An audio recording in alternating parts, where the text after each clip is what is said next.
You called on this 10 years ago. You're world famous for your book, Currency Wars, and you have recorded a video. People can go watch it, londonreal.tv/Jim, where you talk about this in more detail. Again, there's not much time left until this is happening, August 22nd. And you, of course, as usual, show how you can also position yourself to profit from this. It's a fragile worldwide situation. I highly recommend everyone check that out. We don't have too much left, Jim, but I wanted to ask you just a couple things. I mean, you know, we've seen the Twitter files come out. It seems like there's constantly more and more information about coordinated efforts by the government to restrict freedom of speech, to restrict commentary on Ukraine, and again, for someone like me who was a victim of all of that in 2020 and 2021, and who at the time thought maybe I was going crazy when I saw 8 different technology platforms shut me down in a 24-hour period. And I thought, I'm clearly losing my mind because there's no conspiracies out there. And then I read something like the Twitter files and I saw that, oh, there actually was a coordinated effort going from the government that was supposed to protect my First Amendment rights to freedom of speech. But that's another time, another documentary film.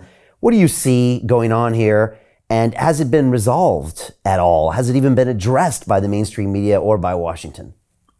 The answer is no. There's progress. I mean, I do a lot of, I don't consider myself a doom and gloomer. I consider myself an analyst, but I owe it to my audience, my readers, to give the best analysis I can. So if I have a adverse scenario, it's like I'm not trying to scare anybody. I'm just telling you what's going to happen. So there are some bright spots here and there, including Elon Musk taking over Twitter. I've been on Twitter. I joined Twitter in 2009, which is early days. I have well over 300,000 followers. I've been attacked by ISIS. I was used in an ISIS recruiting film in 2015. That's a long story, against my will. I've been fighting the Ukrainian IT army for a year and a half. I'm pretty good at swatting flies, and I guess my Elton John quote, "I'm still standing." So I actually know a lot about it. But as with you, Brian, I've lived through it and lived through the efforts and the shutdowns and YouTube and all that. So is Google reformed? No, they're probably worse. YouTube, Facebook, Instagram, no, they're the same leadership is in place. The mainstream media is, or the legacy media, whatever you want to call it. I'm confused. I can't tell if they're not that bright or like willing cheerleaders of Biden or just don't get it. Probably all three.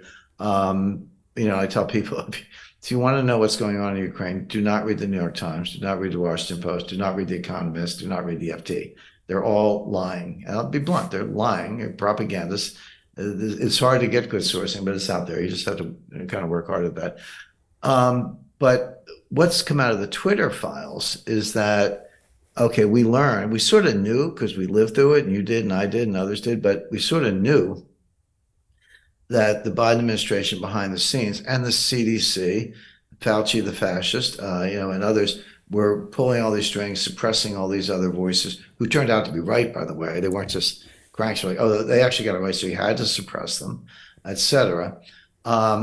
We knew that. We kind of, but now we know. Now we have the smoking guns. We have the memos, and we have the channels, and half the FBI retired and went to work for Twitter. But it's actually worse than that.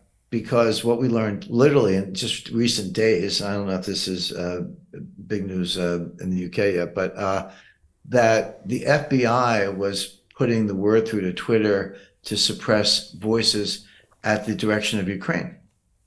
Because at the same time, you don't have to be pro-Russian. Maybe you're pro-peace. People say, are you favor Russia? I'm a favor of peace. Okay, but I know what that means in the real world. But Ukraine was calling the Department of Justice and the White House to suppress voices who might have expressed some doubt about the wisdom of what's going on in Ukraine, or told people to, maybe we ought to keep out of NATO for Ukraine, et cetera. Using the FBI as a channel, they were then directing Twitter to suppress those voices. So it wasn't just vaccines and masks and all that other garbage from the CDC who were completely corrupt. It was Ukraine pulling the shots, but that's consistent with the whole Biden crime family corruption scandal, which we didn't even have time to talk about, but they were on the payroll of Ukraine. And so they were willing accomplices of suppressing voices who had concerns about Ukraine. So it was actually worse than just the White House. So Jim Rickards has just recorded a video that's not available to anyone in the public, and he's going to be talking about how this upcoming recession is going to be fast, it's going to be bloody, it's going to be nasty. But at the same time, he's going to show you how you can position yourself to profit from all of this chaos. Now, we've made this video only available to our viewers. Go to londonreal.tv/Jim. Watch that immediately. I can't say enough good things about Jim Rickards. He understands the global economic system better than any guest I've ever had on London Real. His predictions are almost uncannily true, and you can learn how to profit from his vision, from his expertise, and his understanding of economics. So go to londonreal.tv/Jim or click the link below. It's an excellent, excellent look on what's going to happen in the future and how you can position yourself to profit from that. Jim is one of the best in the business, one of my favorite guests on London Real, and he's very, very good at predicting the future and showing us all to profit from it. So click the link, and I hope you enjoy. Hey, it's Brian Rose, founder of the DeFi Academy. I've told you my 4-week crypto bootcamp is amazing, but don't take my word for it. This is what my students are saying. The DeFi Academy was an amazing experience for me. It took me totally out of my comfort zone. In this course, I was challenged, I was held accountable, and pushed to do things that honestly weren't always easy. It's been phenomenal, and I can't believe we're already up on our 4 weeks. It has flown by. Going through this DeFi accelerator by far was one of the best courses I've taken. You do this course, you really get into the nitty-gritty of the activities that will make you comfortable with decentralized finance. Thank you so much to Brian and everyone at London Real and the DeFi Academy for even putting together an amazing course like this. Anybody else that wants to do it, please sign up. It is well worth the money.